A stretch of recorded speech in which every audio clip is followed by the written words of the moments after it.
Hello दोस्तों, स्वागत है आपका मैं एग्ज़ाम हब यूट्यूब चैनल पे। और आशा करते हैं कि आप लोग अच्छे होंगे। तो आज के इस वीडियो में हम लोग डिस्कस करेंगे बीपीएससी मेंस के लिए जो है जीएस पेपर 2 है। ओके, तो सेक्शन है कौन सा? पॉलिटी गवर्नेंस सेक्शन है। आज का क्वेश्चन है भारत में स्थानीय सरकार प्रणाली। इसका आंसर डिस्कस करेंगे मेंस के लिए। The local government system in India, जो भी हमारे लोकल गवर्नमेंट सिस्टम है जैसे कि पंचायती राज है, उससे जो है पॉइंट टू पॉइंट जो है सारे पॉइंट जो है डिस्कस करेंगे आज के इस क्वेश्चन में। भारत में जो है किस तरह का स्थानीय सरकार प्रणाली है। उम्मीद करते हैं जो है ये वीडियो जो है आपके लिए यूजफुल होगा। बीपीएससी में जीएस पेपर 2 के अंदर यूजफुल होगा आपके एग्ज़ाम के लिए। वीडियो यदि अच्छा लगे तो लाइक कर दीजिएगा, यदि चैनल पर नए हैं तो सब्सक्राइब कर लीजिएगा और ज़्यादा से ज़्यादा अपने दोस्तों के साथ शेयर कीजिए और अपना सपोर्ट दीजिए, तो ही आपको जो है कंटिन्यू जो है उम्मीद कोशिश करेंगे कि वीडियो आपको प्रोवाइड करते रहें। ज़्यादा से ज़्यादा सब्सक्राइब करवाइए। ओके, ज़्यादा से ज़्यादा अपने दोस्तों के साथ शेयर कीजिए। तो चलिए आगे बढ़ते हैं, देखते हैं बिना विलम्ब किए हुए। यदि इस वीडियो का आपको पीडीएफ चाहिए तो माय एग्ज़ाम हब के नाम से जो है टेलीग्राम चैनल है, आप उसको ज्वाइन कर सकते हैं। आपको जो है वहाँ पे पीडीएफ प्रोवाइड कर दिया जाएगा। ओके, तो चलिए बिना विलम्ब किए हुए चलिए डिस्कस करते हैं इस क्वेश्चन का आंसर। पंचायती राज प्रणाली देश में मूल लोकतांत्रिक संस्थानों के विकास में एक महत्वपूर्ण स्थान है। पंचायती राज प्रणाली जो है देश में मुख्य लोकतांत्रिक जो मेन है वो उसका जो संस्था का विकास के लिए जो महत्वपूर्ण स्थान रखता है पंचायती राज। यह प्रतिनिधि लोकतंत्र को एक सहभागी लोकतंत्र में बदल देता है।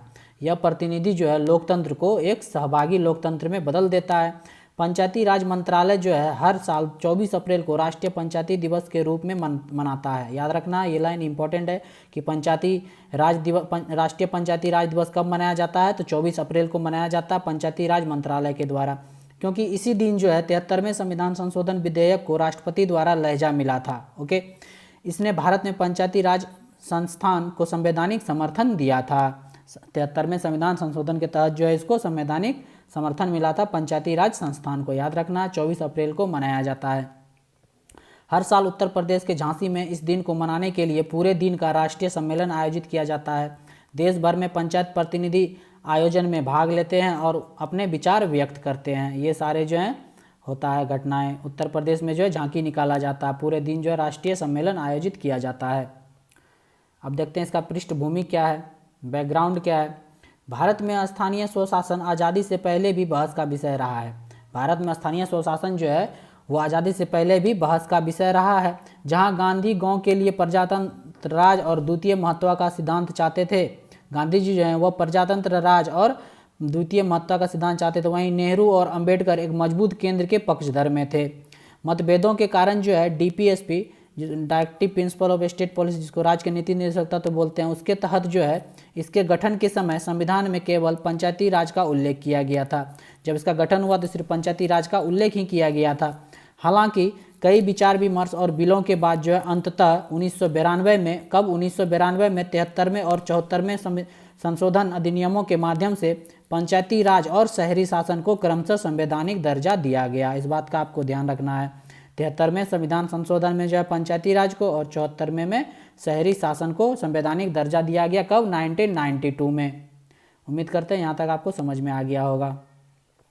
नेक्स्ट देखते हैं पंचायती राज व्यवस्था का विकास किस तरह से विकास हुआ।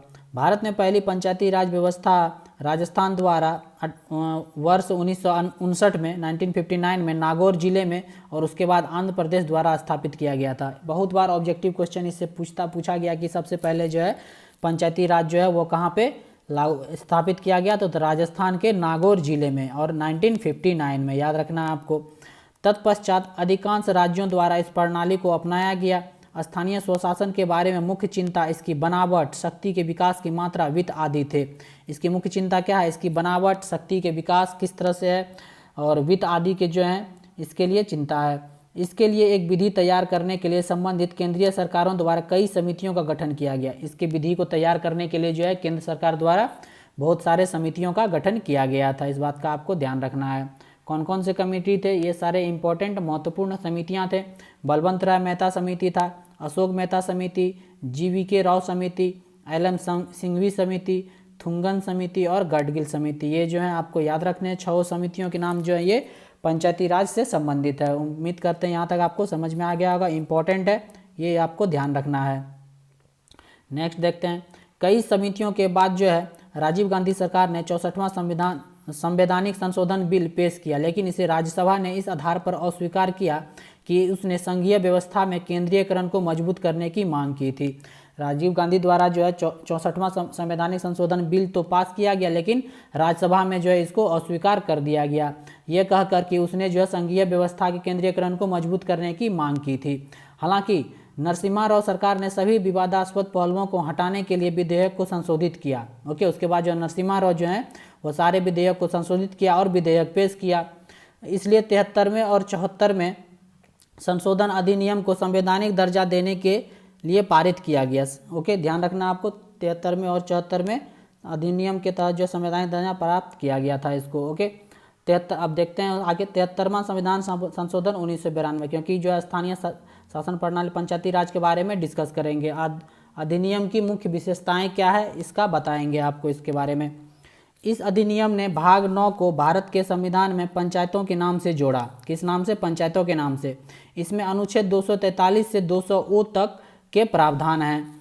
इस एक नई अनुसूची के अलावा 11वीं अनुसूची को जोड़ा गया। इस बात का आपको ध्यान रखना है, जो 243 जी के साथ संबंधित है। कितने के साथ? 243 जी के साथ संबंधित है। इसमें पंचायतों के 29 कार्यात्मक विषय हैं। सारे जो हैं पॉइंट इसमें इंपॉर्टेंट आपको याद कर लेने हैं अच्छे से। इसमें जो पंचायत के कितने विषय हैं? 29 विषय हैं और 243 अनुच्छेद आपको याद रखना है। अधिनियम ने एक डीपीएसपी संविधान के अनुच्छेद 40 को व्यवहारिक रूप दिया।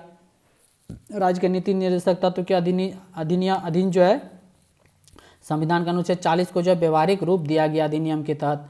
इस अधिनियम में राज्यों द्वारा अपनाए जाने वाले कुछ अनिवार्य और कुछ स्वैच्छिक प्रावधान शामिल हैं। इस बात का आपको ध्यान रखना है, कुछ अनिवार्य और कुछ स्वैच्छिक प्रावधान भी जो हैं वो भी शामिल हैं। ग्राम सभा पंचायती राज व्यवस्था की नींव के रूप में कार्य करती है। निकाय में सभी व्यक्ति शामिल हैं जो संबंधित गाँव में निर्वाचक मंडल के रूप में पंजीकृत हैं। यह पूरे देश में एक रूपता लाने के लिए एक त्रिस्तरीय संरचना गांव, मध्यवर्ती और जिला स्तर को अनिवार्य करता है। इस बात का आपको ध्यान रखना है। लेकिन 2 मिलियन से कम आबादी वाले राज्य को मध्यवर्ती स्तर पर गठन से छूट दी गई है। 2 मिलियन से कम आबादी वाले को, इस बात का आपको ध्यान रखना है। अधिनियम यह प्रावधान करता है कि तीनों स्तरों पर सभी सदस्य सीधे लोगों द्वारा चुने जाए। अधिनियम यह प्रावधान करता है जो कि तीनों स्तर पर जो है सभी सदस्य जो सीधे लोगों द्वारा चुना जाए, ना कि किसी दूसरे द्वारा। ओके, ऊपरी 2 स्तरों पर अध्यक्ष का चुनाव परोक्ष रूप से किया जाएगा और पंचायतों के संबंध में प्रावधान रखना राज्य विधानमंडल पर स्वैच्छिक अधिकार है। इस बात का आपको ध्यान रखना है। प्रत्येक पंचायत में एससी और एसटी की आबादी के अनुपात में पद आरक्षित हैं। प्रत्येक पंचायत में जो है एससी और एसटी के आबादी के अनुपात में जो है पद आरक्षित है, सीट आरक्षित है। यह तीनों स्तरों पर अध्यक्ष के कार्यालयों के आरक्षण के संबंध में स्वैच्छिक प्रावधान करने के लिए राज्य पर निर्भर है। ओके, इसके अलावा अध्यक्ष पद के लिए और कार्यालय का 1/3 हिस्से से अधिक महिलाओं के लिए आरक्षित है। कार्यालय का 1/3 हिस्सा जो है वह महिलाओं के लिए भी आरक्षित होगा, ऐसा लिखा गया है। पंचायतें 5 साल की अवधि की होगी और चुनाव मौजूदा कार्यकाल की समाप्ति से पहले किए जाएंगे। और पंचायतें जो हैं 5 साल की अवधि के लिए होगी और चुनाव जो है वह अवधि समाप्त होने से पहले चुनाव कराया जाएगा। अधिनियम क्रमशः वित्त और चुनाव के संचालन के लिए राज्य वित्त आयोग और राज्य निर्वाचन आयोग का पद सृजित करता है।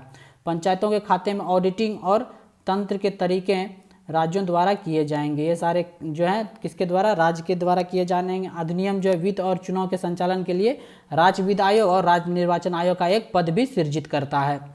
अधिनियम राज्य विधानसभा को पंचायत के वित्त के बारे में कानून बनाने और कैसे और किन शर्तों पर वे लगा सकते हैं, एकत्र कर सकते हैं और उचित कर लगा सकते हैं, ये शक्ति प्रदान करता है।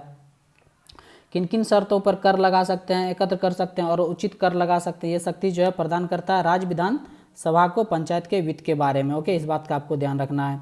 कई राज्यों और क्षेत्रों को इस कानून में छूट दी गई है। इसके अलावा अनुसूचित क्षेत्रों में 5वीं अनुसूची के तहत 1996 का पेशा अधिनियम लागू किया जाएगा। राष्ट्रपति निर्देश दे सकता है कि अधिनियम के प्रावधान में केंद्र शासित प्रदेशों द्वारा कैसे लागू होने चाहिए। इस बात का जो है आपको ध्यान रखना। कई राज्य जो है क्षेत्रों को जो है इस कानून से छूट भी दिया गया और 1996 का पेशा अधिनियम लागू किया जाएगा 5वीं अनुसूची के तहत अनुसूचित क्षेत्रों में। ओके, इस बात का आपको ध्यान रखना है। अब देखते हैं इसके अप्रभावी प्रदर्शन के क्या कारण है। इतना प्रवाह अपना नहीं दिखा पाए, स्थानीय सरकार उतना ढंग से नहीं चल पा रहा है, इसका क्या कारण है?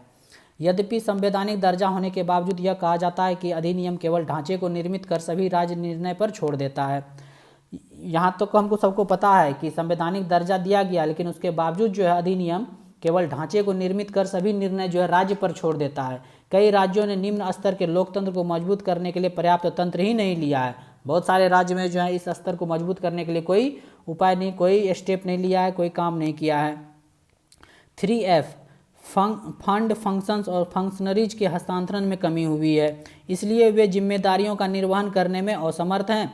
ये आवश्यक है कि उनके पास काम करने के लिए पर्याप्त धन होना चाहिए। ये आवश्यक है कि पंचायतों के पास जो भी अधिकारी बने हैं, जो भी चुन के गए हैं, उसके पास जो पर्याप्त धन होना चाहिए काम करने के लिए। फंड, फंक्शंस और फंक्शनरीज के हस्तांतरण में जो है कमी हुआ है। हालांकि न तो उनके पास शुल्क लगाने की शक्ति है और न ही वित्त राज्यों या केंद्र से व्यवस्थापित है। उसके पास जो है शुल्क लगाने का भी कोई शक्ति प्राप्त नहीं है। यह देखा गया है कि अंकेक्षण तंत्र बहुत कमजोर है और पंचायतों में नेताओं के बीच जो है भारी भ्रष्टाचार है। ग्राम सभा की कोई नियमित बैठक भी नहीं होती है। ग्राम सभा जो है कोई नियमित बैठक भी नहीं होता है और कई बार आरक्षित क्षेत्रों में पंचायतों में भी जो है उच्च जातियों का वर्चस्व होता है। ये सारे जो है बहुत सारे कमी के कारण जो है ठीक ढंग से जो है पंचायती राज का विकास नहीं हो पाया, काम नहीं कर पा रहा है। देश में नौकरशाही को अपार शक्ति मिली हुई है और आगे भी कई बार ग्राम पंचायतों को उनके अधीनस्थों के रूप में रखा गया है। यहाँ तक कि अहंकारी प्रकृति और रंग भेद के कारण नौकरशाहों द्वारा नेताओं को बहुत कम सम्मान प्रदान किया जाता है। इस बात का आपको ध्यान रखना है। कई बार धन कुछ योजनाओं और नीतियों से बंधा होता है और पंचायतों को केवल एक कार्यकारी निकाय बना दिया जाता है। वे समस्याओं की जड़ों को जानने के बावजूद स्वयं निधि खर्च करने का निर्णय ले सकते हैं। इस बात का आपको ध्यान रखना है। कई बार जो है धन का योजना नीतियों से बंधा होता है। पंचायतों को केवल एक कार्यकारी निकाय बना दिया, वे समस्या से जड़ों को जानने के बावजूद जो है स्वयं निधि खर्च करने का निर्णय नहीं ले सकता है पंचायत। इस बात का आपको ध्यान रखना है। राज्य अधिनियम ग्राम सभा की शक्तियाँ नहीं रखते हैं, यहाँ तक कि उन्हें कामकाज की प्रक्रिया भी नहीं बताई गई है। ये नीतियाँ योजनाओं का मूल्यांकन और अंकेक्षण करने और सरकार के तीनों स्तरों पर उनके निष्पादन के लिए एक शक्तिशाली निकाय हो सकते हैं। ग्राम सभा शक्ति अधिनियम राज्य अधिनियम ग्राम सभा शक्तियाँ नहीं रखती हैं, कोई कामकाज प्रक्रिया इसको नहीं बताया गया। बहुत सारे कमी, शक्तिशाली निकाय हो सकते हैं उसके निष्पादन के बाद तीनों स्तरों पर। ये सारे जो हैं योजनाएं जो हैं नीतियाँ जो मूल्यांकन ये सरकार के अंडर है। इंफ्रास्ट्रक्चर बहुत ख़राब स्थिति में, इंफ्रास्ट्रक्चर जो सही नहीं है। कार्यालय, कंप्यूटर, इंटरनेट कनेक्शन की बहुत सारी कमी है पंचायत में, अभी तक ठीक ढंग से नहीं मिल पा रहा है। नियोजन, निगरानी आदि के लिए डेटाबेस कई मामले में अनुपस्थित हैं। इसके अलावा पंचायतों में इष्टतम मानव संसाधनों की कमी है। कई प्रतिनिधि अर्ध साक्षर या निरक्षर हैं और उन्हें डिजिटल ज्ञान भी नहीं है। इस कारण जो है पंचायती राज का सही ढंग से इम्प्लीमेंट नहीं हो पाता, विकास नहीं हो पाता। कोई तो साक्षर ही नहीं है, अर्ध साक्षर है, कोई निरक्षर है। और संसाधन की बहुत सारी कमी है, इंफ्रास्ट्रक्चर की कमी है। कार्यालय में कंप्यूटर नहीं है, इंटरनेट का कनेक्शन नहीं है, कोई निगरानी नहीं है, कोई डेटाबेस नहीं है। ये सारे कमियां हैं। साथ ही पार्टी पंचायत में ऐसे मामले भी सामने आए जहां महिलाओं के निर्वाचन होने पर भी पति के हाथ में शक्तियाँ होती है। बहुत सारा पंचायत में ऐसा होता है कि निर्वाचन तो महिलाएँ होती है, महिलाओं के नाम पर जो है अपने उसके पति जो हैं वो अपने शक्तियाँ का प्रयोग करते हैं अपने पत्नी के जगह पे। तो ये सारे भी मामलाएं जो हैं सामने आई हैं। तो ये थे सारे, और इसके समाधान क्या हो सकते हैं, वे फॉरवर्ड देखते हैं। राज्यों द्वारा पंचायतों को धन समर्पित करने के लिए उचित तंत्र तैयार किया जाना चाहिए। ओके, अपने राजस्व उत्पन्न करने के लिए शक्तियाँ प्रदान किया जाना चाहिए। ये सारे जो हैं प्रदान किया जाना चाहिए ताकि राज्य जो है पंचायत जो है ये मजबूत हो सके। यह जीएसटी के तीसरे स्तर को शामिल करके भूमि या स्थानीय गतिविधियों पर कर लगा हो सकता हो। राज्य वित्त आयोग को सशक्त किया जाना चाहिए और इसे सरकारों के इस बारे में जवाबदेह बनाना चाहिए। राज्य वित्त आयोग को भी जो है सशक्त बनाना चाहिए। ये सब सारे समाधान हो सकते हैं। इंपॉर्टेंट पॉइंट आप लिख सकते हैं। पंचायतों के लिए उचित समान संवर्ग बनाया जाना चाहिए। उन्हें उनकी शक्तियों, भूमिकाओं और जिम्मेदारियों के बारे में सिखाते हुए प्रतिनिधियों के लिए शिक्षा कार्यक्रम आयोजित किए जाने चाहिए। बहुत सारे जो हैं इसको सिखाने के लिए शिक्षा का कार्यक्रम आयोजित किया जाना चाहिए ताकि जो है लोग शिक्षित हो सके और सही ढंग से काम कर सके, सही ढंग से सही चीज़ का यूज कर सके। ओके, पंचायत की शक्तियों का उचित सीमांकन किया जाना चाहिए। पंचायत का क्या शक्तियाँ उसका उचित सीमांकन किया जाना चाहिए। ग्राम सभा को सशक्त किया जाना चाहिए और नियमित बैठकों के आयोजित किए जाने चाहिए। पंचायत का जो है नियमित ग्राम सभा का बैठक होना चाहिए, उसको मजबूत किया जाना चाहिए ग्राम सभा को। यह एक वीडियो रिकॉर्डिंग कैमरे के तहत होना चाहिए। सामाजिक अंकेक्षण तंत्र विकसित किया जाना चाहिए। ये सारे जो है स्टेप लिए जा सकते हैं ताकि जो है हमारे देश में जो है पंचायती राज व्यवस्था जो है वो मजबूत हो सके और ज़मीनी स्तर पर जो है अच्छे से काम कर सके। कार्यालय भवन और बुनियादी ढांचा निर्माण को मनरेगा से जोड़ा जाना चाहिए ताकि रोजगारों का भी निर्माण हो सके। ये सारे स्टेप ले सकते हैं पंचायती राज में जो भी सुधार करना है, ये सारे इंपॉर्टेंट स्टेप जो हैं ले सकते हैं। तो ये सारे फैक्ट हैं भारत में स्थानीय सरकारी प्रणाली में क्या उसका बैकग्राउंड था और क्या कमियां हैं उसमें और क्या इसमें इम्प्रूवमेंट किया जा सकता है, क्या क्या स्टेप इसमें लिया जा सकता है। तो ये सारे फैक्ट हम लोग जो हैं पॉइंट टू पॉइंट डिस्कस किए हैं। उम्मीद करते हैं जो ये वीडियो जो है आपके लिए यूजफुल होगा बीपीएससी जीएस पेपर 2 के लिए, मेंस के लिए। तो यदि वीडियो आपको पसंद आए तो लाइक कर दीजिएगा और चैनल पर नए हैं तो सब्सक्राइब कर लीजिएगा और वीडियो को अपने दोस्तों के साथ ज़्यादा से ज़्यादा शेयर कीजिए। ज़्यादा से ज़्यादा आप सब्सक्राइब करते हैं, ज़्यादा से ज़्यादा शेयर करते हैं, उससे जो है हमको एक तरह का बूस्ट मिलता है मन और मोटिवेशन के रूप में आप लोग हैं तो ज़्यादा से ज़्यादा वीडियो आपको प्रोवाइड करने की इच्छा होती है। तो मिलते हैं नेक्स्ट वीडियो में। तो देखते रहिए my exam hub YouTube channel. Thank you for watching.